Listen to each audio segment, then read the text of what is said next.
receipt fluttered back onto the counter like an insult. Tip, $0. Sarah Mitchell stared at it for a long second, her smile cracking only after the man in the tailored suit had already walked out of the diner. Outside, his black luxury car purred once before disappearing into the night. Inside, the bell over the door rang softly as if mocking her. Another long shift. Another reminder that kindness was optional and survival wasn't. Sarah was a single mother of two, working double shifts at Grace's Corner Diner just outside of town. Her feet ached, her back burned, and her heart carried a heavier weight than either. Every table mattered. Every tip was the difference between milk and water, between keeping the lights on or pretending the darkness was part of bedtime. When customers recognized her effort and left something extra, it felt like a small miracle. When they didn't, it felt like the world was reminding her of her place. The man who left nothing stood out from the moment he sat down. His name, she later learned, was Jonathan Hale, a billionaire whose name appeared in business magazines and charity galas. But that night, he wore no smile, no warmth. He spoke politely but distantly, eyes often lost somewhere far beyond the diner's walls. Sarah served him like she served everyone else, with patience, respect, and quiet dignity. She refilled his coffee without being asked, brought extra napkins, even warmed his soup when it had cooled. Not once did he look at her long enough to truly see her. When he paid, he slid the receipt back without a word. No tip, not even a glance. Sarah swallowed the familiar sting and reached for the plate he'd finished. That was when she noticed something unusual, an envelope tucked carefully beneath it. Her heart skipped. For a moment hope flared so bright it hurt, but hope had disappointed her before. She picked up the envelope slowly as if it might disappear if she moved too fast. On the front, written in neat, steady handwriting, was her name. Inside was not cash. Instead, there was a folded letter and a small, worn key taped to the page.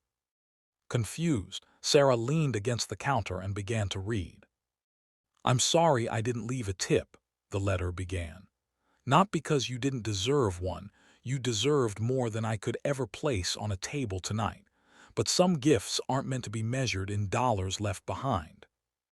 Jonathan explained that he'd lost his wife and daughter years ago in a car accident on a rainy night much like this one. He built an empire afterward, but no amount of wealth could fill the silence they left behind. He confessed that he'd been angry at the world, numb to people, and blind to quiet strength, until he saw her. "You reminded me of my wife, Emily," he wrote. "The way she kept going when life gave her every reason to stop." The key, he explained, belonged to a small house just a few streets away from the diner. A house he owned but never lived in, fully paid, empty, waiting. "I don't want gratitude," the letter continued. "I want you to have a chance, a real one.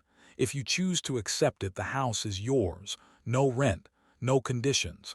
Just a place where your children can sleep without worry." Sarah's hands trembled. Tears blurred the words.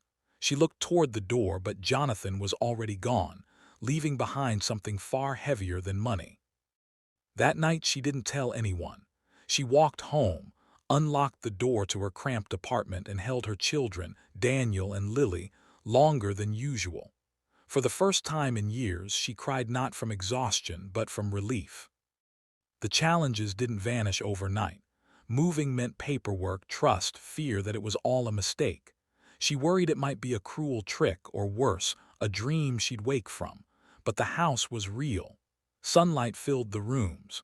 There was a small backyard where Daniel could kick a ball and Lily could chase butterflies. There was space to breathe. Weeks later, Sarah received another letter. Jonathan had quietly paid off her remaining debts and set up a small education fund for her children. Still, he asked for nothing in return. Years passed. Sarah went back to school, studying nursing at night while working fewer shifts. Life remained hard, but it was no longer hopeless. She taught her children gratitude, resilience, and faith. She never forgot where she came from or the man who changed her path with a single decision. One afternoon, Jonathan returned to Grace's corner diner. Older, softer. Sarah recognized him instantly. This time she served him coffee as an equal, not just a waitress hopping for mercy. When he left, he placed cash on the table, but Sarah pushed it back toward him with a smile. "You already tipped me," she said gently, in ways that changed everything. Jonathan nodded, eyes shining. As he walked out, Sarah realized something powerful. Kindness doesn't always look like generosity in the moment. Sometimes it looks like silence, faith, and a gift hidden where only the grateful will look. And for the first time in her life, Sarah knew this truth.